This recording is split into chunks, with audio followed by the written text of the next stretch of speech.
اعوذ باللہ من الشیطان الرجیم بسم اللہ الرحمن الرحیم السلام علیکم ورحمۃ اللہ وبرکاتہ۔ صبح کی روٹین سے لے کر شام کا جب وقت آتا ہے تو اس وقت ہم تنہا ہوتے ہیں۔ سارا دن دنیا روٹین میں عام طور پر ہم مصروف ہوتے ہیں اور اس مصروفیت اور اس بھیڑ میں ہم اپنے آپ کو بھول جاتے ہیں۔ کوئی بزنس مین کام کر رہا ہوتا ہے، کوئی ڈیوٹی نبھا رہا ہوتا ہے، کوئی مزدوری کر رہا ہوتا ہے، کوئی کون سی ڈیوٹی نبھا رہا ہے، کوئی کون سی ڈیوٹی نبھا رہا ہے۔ ہمارے ارد گرد لوگ حضرات کا مجمع لگا ہوتا ہے۔ بازاروں میں دیکھیں تو گہما گہمی ہوتی ہے، ہر طرف جو ہے انسانوں کی اور چیزوں کی یعنی کہ ارد گرد کا ماحول جو ہے وہ بھرا ہوا نظر آتا ہے۔ لیکن ایک وقت ہمارا تنہائی میں اس وقت آتا ہے جب ہم رات کے اندھیرے میں سونے کے لیے جاتے ہیں۔ اللہ تعالیٰ نے دن کو رزق کمانے کا ذریعہ اور رات کو سکون حاصل کرنے یعنی نیند حاصل کرنے کا ذریعہ بنایا ہے۔ اللہ تعالیٰ نے ان میزان کو الگ الگ اپنے اپنے متوازن نظام کے ساتھ چلایا ہوا ہے۔ ان کا نظام آپس میں ایک دوسرے کے ساتھ نہیں ملتا، اور یہ میزان اللہ تعالیٰ نے دن اور رات کا کبھی بھی نہیں بدلا۔ دن کے ٹائم پر آتا ہے اور رات کے ٹائم پر آتی ہے۔ نہ ہی کبھی ایسا ہوتا ہے کہ دن کے بعد رات ہو، رات کے بعد کبھی دن نہ آیا ہو۔ یہ اللہ تعالیٰ نے اپنے ہاتھ میں نظام رکھا ہے، اور دنیا اس وقت اتنی زیادہ ہو چکی ہے کہ اس دنیا میں ہر طرف ہر شے، ہر ماحول انسانوں کے ساتھ اور دوسری اللہ تعالیٰ کی بنائی ہوئی چیزوں کے ساتھ بھرا ہوا ہے۔ ہم اگر دیکھیں تو اگر باہر بھی نکلیں، کہیں بھی اگر جائیں تو ہمارے ارد گرد ماحول جو ہے وہ ہر طرف شور شرابہ گہمی اور ارد گرد لوگ حضرات ہم سب کو نظر آتے ہیں۔ اب سوچنے کی بات ہے کہ رات کو جب ہم سوتے ہیں تو اس کے بھی کچھ طریقے اور آداب ہوتے ہیں۔ اللہ کے محبوب صلی اللہ علیہ وآلہ وسلم کی کچھ سنتیں، کچھ احادیثیں ہیں جو میں آپ سب کو بیان کروں گی اور آپ کے فائدے کی بات کر رہی ہوں کہ رات کو سوتے وقت ہم سب کو کیا ایسا طریقہ اپنانا چاہیے جو ہمیں سکون بھی دے اور اللہ کے نبی صلی اللہ علیہ وآلہ وسلم کی سنت بھی ادا ہو، اور اللہ تعالی ہم سب سے راضی ہو کر ہمیں صحت والی زندگی صبح اٹھتے وقت عطا کرے۔ اب ہم سب اکثر ہی بستر پر جب سوتے ہیں تھکے ماندے تو ہم ویسے ہی آ کر لیٹ جاتے ہیں، لیکن حضور پاک صلی اللہ علیہ وآلہ وسلم کا فرمان ہے کہ جب تم عشاء کی نماز ادا کر لو اس کے بعد تم سورۃ یعنی کہ تبارک الذی بیدہ الملک وہو علی کل شیء قدیر، اس سورت کی تلاوت کر لیا کرو۔ یہ اس وقت قبر سے آپ سب کو نجات عطا کرے گی جب تم دنیا سے چلے جاؤ گے۔ تو عشاء کی نماز کے بعد سورۃ ملک کا پڑھنا، باوضو حالت میں ہی بستر پر سونے کے لیے جانا۔ سب سے پہلے ہم اپنے بستر کو اچھے طریقے سے جھاڑیں گے، اور اس کو اس لیے جھاڑیں گے کہ ہمارے ارد گرد پوری دنیا میں سب سے زیادہ جو غیر مرئی مخلوق ہے، جن کو ہم جنات اور ہوائی مخلوق بھی کہتے ہیں، وہ سب سے زیادہ تعداد میں موجود ہے اور وہ ہر جگہ پر موجود ہیں۔ تو جب ہم بستر پر لیٹتے ہیں تو حضور پاک صلی اللہ علیہ وآلہ وسلم کی احادیث مبارکہ پر عمل کرتے ہوئے اگر ہم بستر کو جھاڑتے ہیں تو وہ وہاں سے اگر کوئی بیٹھی ہوئی چیز ہوگی تو وہ وہاں سے اٹھ جائے گی۔ دوسرا، اگر کوئی کیڑا مکوڑا یا موذی جانور ہمارے بستر پر آ گیا ہے تو وہ بھی اس کو ہم بستر جھاڑنے سے وہ بھی ہمیں پتہ چل جائے گا، ہم اس کو صاف کر لیں گے، بستر کو صاف کر لیں گے۔ اب دوسری بات یہ ہے کہ ہم اپنے بستر کے پاس پانی یعنی جگ اور گلاس پانی کا ضرور رکھ لیں تاکہ رات کو اٹھنے میں ہمیں تکلیف نہ ہو۔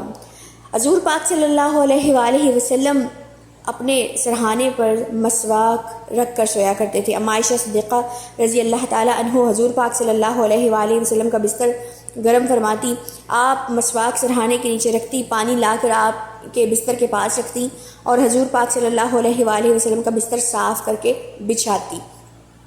اب یہی طریقہ ہم نے اپنانا ہے اور اسی کے ساتھ ہم نے رات کی نیند حاصل کرنی ہے۔ اب آپ سب کو معلوم ہے کہ صبح کی تھکاوٹ کے بعد رات کو ایک ایسی ہی جگہ ہے جو بستر ہوتا ہے جس پہ ہم سکون حاصل کرتے ہیں، اور اللہ کے محبوب صلی اللہ علیہ وآلہ وسلم نے فرمایا ہے کہ نیند جو ہے وہ آدھی موت ہے۔ ہمارا جسم، ہمیں ظاہری تکلیف ہوتی ہے، ٹھنڈ بھی ہوتی ہے، گرمی ہوتی ہے، ہمیں تکلیف ہوتی ہے، کچھ چیز چبھ جائے تو درد بھی ہوتا ہے، ظاہری ہمارے جسم کو بہت زیادہ تکلیفیں محسوس ہوتی ہیں، لیکن جو ہماری روح ہے، جب ہم سو جاتے ہیں تو ہماری روح اس وقت ہمارے جسم سے نکل چکی ہوتی ہے. تو یعنی آدھی موت اسی لیے قرار دیا گیا ہے. اور اللہ تعالیٰ کی سب سے بڑی نعمت ہے کہ ہم صبح کے ٹائم جب اٹھتے ہیں تو اللہ ہماری زندگی ہم سب کو واپس لوٹاتا ہے. یہ سمجھنے کی بات ہے کہ آخر رات کو سونا اور اس کی اتنی اہمیت کیوں ہے. ہم لوگ اکثر کام کرنے کے باوجود جب سارا دن تھکے ہوئے گھر پہ آتے ہیں اور آتے ہی بستر پر سو جاتے ہیں تو اس کا یہ بھی مقصد نہیں ہے کہ صرف آتے ہی سو جانا. حضور پاک صلی اللہ علیہ وآلہ وسلم کے بتائے ہوئے طریقوں پر عمل کرتے ہوئے اگر ہم سوئیں تو ہم بھی اچھے طریقے سے برقرار رہے گی اور ہمیں سنتوں کا ثواب بھی ملے گا اور ہماری جو آخرت کی زندگی ہے اس میں بھی نیکیوں کا مجموعہ ہوگا. تو کتنی بڑی بات ہے کہ اللہ کے نبی صلی اللہ علیہ وآلہ وسلم نے تمام موذی جانور یا جانداروں جو اوپر ہمارے بستر پر آ جاتے ہیں اس سے بچنے کے لیے جھاڑنے کا حکم دیا. اور بار بار ہمیں نیند سے اٹھ کر اندھیرے میں اکثر لائٹ بھی نہیں ہوتی اور ہم اس لائٹ میں اٹھ کر پانی لینے جائیں تو وہ بھی تکلیف کی بات ہے. اللہ کے نبی صلی اللہ علیہ وآلہ وسلم نے وہ بھی حکم دیا کہ آپ اپنے سرہانے پر پانی رکھ کر سویا کرو. اگر تمہیں پیاس لگے تو تمہیں اٹھ کر یعنی کہ تکلیف نہ محسوس ہو. حضور پاک صلی اللہ علیہ وآلہ وسلم اپنے سرہانے پر مسواک لازمی رکھا کرتے تھے اور مسواک کی الگ سے فضیلت ہے جو میں انشاءاللہ اگلے ٹاپک پر ضرور بیان کروں گی.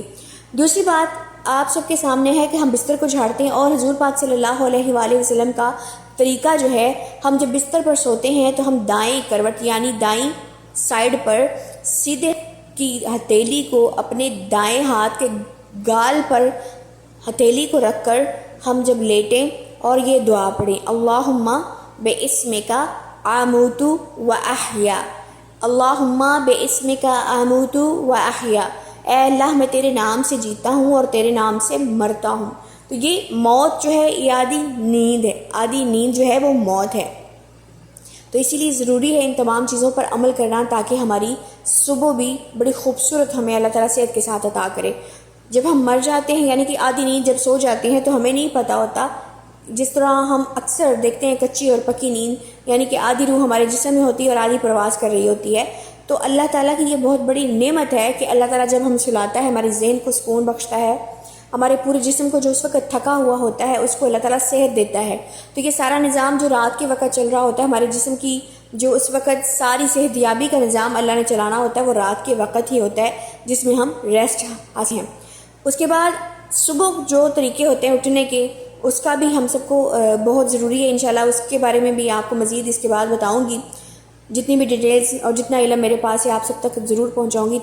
اس کے بعد ہم نے کیا کرنا ہے کہ رات کو سونے سے پہلے یا آیت الکرسی لازمی پڑھ لیں اور 4 کل جس کو قل هو اللہ احد، قل اعوذ برب الناس، قل یا ایھا الکافرون، قل هو اللہ احد، یہ چاروں کل آپ لازمی پڑھ کر اپنے جسم پر اپنے پورے وجود پر اپنے کے ماحول پر پھونک مار دیں. وہ بھی آپ کو تمام جتنی بھی آسمانی اور زمینی بلائیں جو اس وقت رات کے اندھیرے میں اترتی ہیں جس کو شیاطین بھی کہتے ہیں جو ہمارے ارد گرد ہماری ذات میں موجود ہم جنس ہمزاد ہوتا ہے وہ بھی ان کے ساتھ مل کر ہمارے جسم کو جو نقصان پہنچاتا ہے تو وہ بھی نقصان نہیں پہنچائے گا جب ہم یہ آیات یہ صورتیں پڑھ لیں گے. اور سورۃ بقرہ کی آخری جو صورت ہے آخری آیات جو ہے سورۃ بقرہ کی آمن الرسول بما انزل الیہ من ربہ والمؤمنون، یہاں سے یہ آخر تک آپ لازمی پڑھ لیں. یہ بھی آپ کو بہت فائدہ دے گی. اس کے بعد آپ رات کو سونے کے اذکار جو ہیں اس میں 4 دفعہ سورۃ فاتحہ الحمدللہ، 3 دفعہ قل هو اللہ، 10 دفعہ استغفار اور 3 دفعہ درود ابراہیم اور تیسرا کلمہ 3 دفعہ آپ کے لازمی پڑھ کر سوئیں. آپ کی اصلاح بھی ہوگی اور نیکیوں کا مجموعہ بھی آپ ذمے جمع ہو جائے گا یعنی اللہ تعالیٰ نیکیوں میں اس کو لکھ دے گا. تو یہ چیزیں آپ سب کے ساتھ جو میں نے ڈسکس کی ہیں مجھے امید ہے کہ آپ سب کو ضرور پسند آئی ہوں گی اور آپ اس سے استفادہ بھی حاصل کریں گے یعنی مستفید ہوں گے. ان کو عمل کرتے ہوئے ثواب بھی حاصل کریں گے، اپنی زندگی میں خوشیاں بھی لے کر آئیں گے اور اچھی صحت والی زندگی اللہ تعالیٰ آپ سب کو عطا کرے گا. اور میری اسی درخواست کے ساتھ کہ آپ ویڈیو کو زیادہ سے زیادہ دوسروں تک شیئر کیجیے گا. میرے چینل پر نئے ہیں تو سبسکرائب کیجیے گا، لائک کیجیے گا، اچھے کمنٹ کے ساتھ سبحان اللہ الحمدللہ اللہ اکبر کے ساتھ آپ میری کمنٹ باکس میں اپنی کوئی رائے دے سکتے ہیں. اللہ تعالیٰ آپ سب کو اپنی حفظ و امان میں رکھے، ہمیشہ خوش رہیں، سلامت رہیں، دعاؤں میں یاد رکھیے گا. فی امان اللہ. السلام علیکم ورحمۃ اللہ وبرکاتہ.